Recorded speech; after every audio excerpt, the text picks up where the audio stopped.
Alright guys, welcome back. Okay, so I went to locals on Saturday. I ended up playing Salamangreat. It's a deck I've been playing most as of recent. Got top 4. But I don't know, my sequencing is just freaking just out of whack. Normally I can sequence things like mental sequence like quite quickly, quite fast, and just read and I guess understand and be aware of everything, the way the board and the field is, the potential of certain scenarios. But like maybe it's because I'm not playing as much as I should, or as much as I would like. I'm just like losing it. But it's a pretty standard deck. It's a pretty simplistic deck. But when you play competitively, like little sequences make a big difference, and those are the ones that I'm messing up on. But hopefully I just snap out of it and just you know. Okay, so 3 Gazelle, 3 Spinning, 3 Foxy. Some people play 2 of these. That's I guess personal preference. I just like 3 because it just let me just lay it out and then I'll explain to you after. Triple foul. This basically ensures that Gazelle will go off unless they have an permanent Surveiller, which is still higher in the chances of it resolving. 1 Jaguar, 1 Falco. This card is really good. The fact that you can send it off Gazelle and like reset your roar or rage, it's amazing for the following turn. It's like really good. And then of course you have your triple Ash, triple Ogre. This is the one that's like a bit iffy on, but for sure Ash and Velo are just so good. Yeah. Then you have your Sanctuary. You have your triple Circle, triple Will, triple Call By The Grave, triple Roar, triple Rage, and it's meant to be 3 permanents. Okay, so as already, if you haven't seen the previous build to this, the one you're gonna be questioning is 3 of this, 3 of this, 3 of this, 3 of this. It's a bit odd, right? Because what I wanted to do is I wanted to ensure that you end up on the setup which is the standard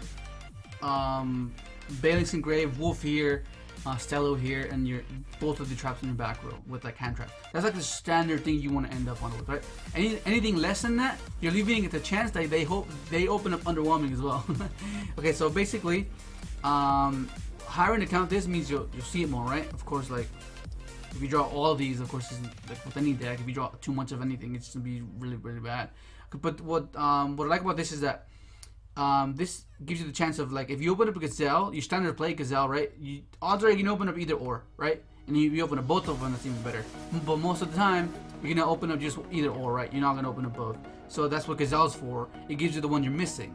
And then most of the time, what happens is that they stop this, and then you can't get to the card you're missing. Let's say you have this and this. Your goal is to get to this, right? This gets ashed. You can't get this, so then you gotta hope to God that you open up another interaction, and vice versa, right? Like if you open up this and this, you're gonna want to try to get to this, but if that gets stopped, you can't go Stellio, and Stellio can bring out this either Falco or Jaguar for the follow-up turn, you know? So like that's what I want to ensure, that this, no matter what, resolve. So and your setup was intact every single game basically. And the triple will is to promote that exactly, right? So let me give you an idea. For those of you who are still kind of like not too sure what I'm talking about, let me give you an example of exactly what I mean, right? Okay, so let's say, because your standard board, your standard hands are this mainly, right? This is what your standard hand is most of the time, right? You're missing your key cards, right?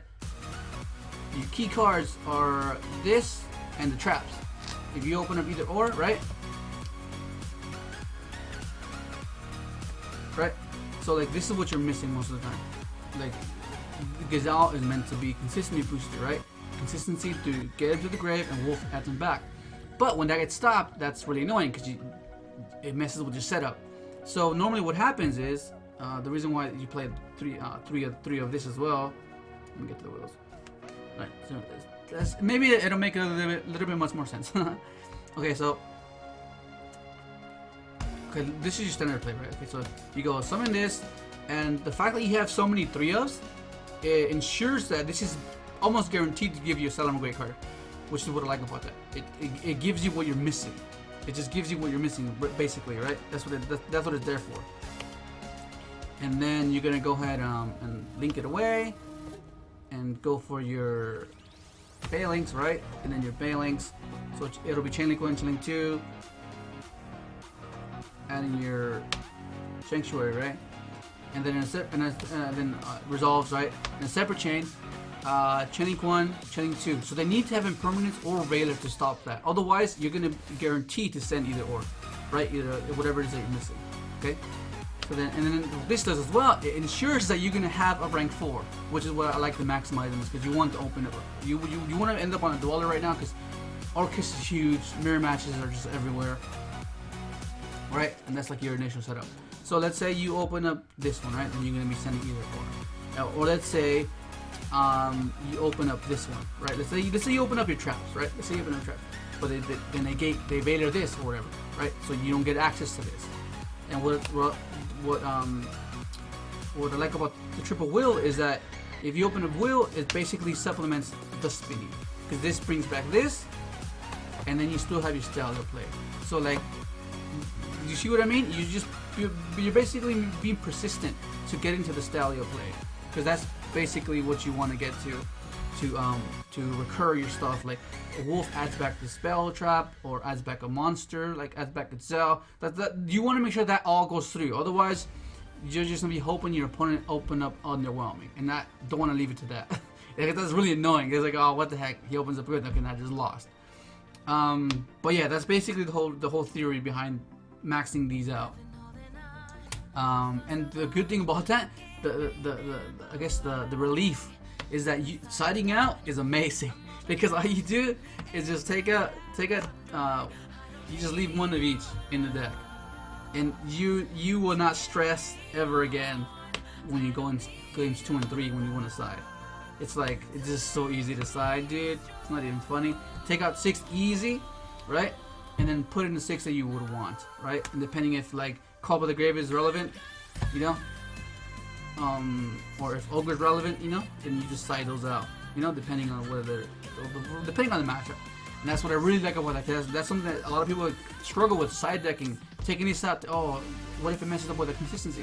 Like this really doesn't. Like 1 second, you don't really want to open this. If you want to make sure that whenever you do go first, you can open this, and that's like, it's been working out really well for me. Okay, and then of course you have, what the hell's the side deck? Okay, sorry. The side deck, I was playing Triple Crow, yeah, Triple Pank. Like this should be in everybody's side deck. Triple Twin, Triple Evenly, thank you, Brandon. And then Triple Goals, and this was really underwhelming because I played freaking 3 Pendulums, Danger Thunder Dragon, and then a Warrior Hero deck. And then top 8 is a mirror match, and top 4 was a mirror match, which I ended up losing, Josh. Oh my god, but yeah, like it's yeah, I like how it's been running. It's really like yeah, there's never like a game where I don't open up like the combo to do the combo. Like even going second, it just, the fact that you go in second, you're playing through this ensures that you're gonna be able to establish something, because it's Reborn. It is so good, man. And then of course you have the extra deck Tornado. No, I never even summoned this once. Did I? I don't think so. Wishka, this is amazing. 1 Stalio. Then you play. I missed the 3rd. Like, awkwardly enough, like for some reason I just ended up grinding out, and that's another thing about this deck as well. It can grind, and like it normally recurs itself, and you just finish it off, you know. But like, if for whatever reason it's just not enough, the second wave isn't enough. This allows you to grind out these guys out and just pick back row apart. Triple Wolf, Triple Balinks, Hida, Unicorn, and then this. I was playing Cerberus. I didn't really miss Cerberus, but I think it's just the fact that I've just gotten accustomed to it. I don't have Cerberus anymore, so that's pretty annoying. But yeah, it's a pretty budget. You don't have to play the impermanence. It's at 41 right now. Just take out the double impermanence and put like a debugger if you want, or like Fusion of Fire, because like it works fine. Like everything just runs so smoothly.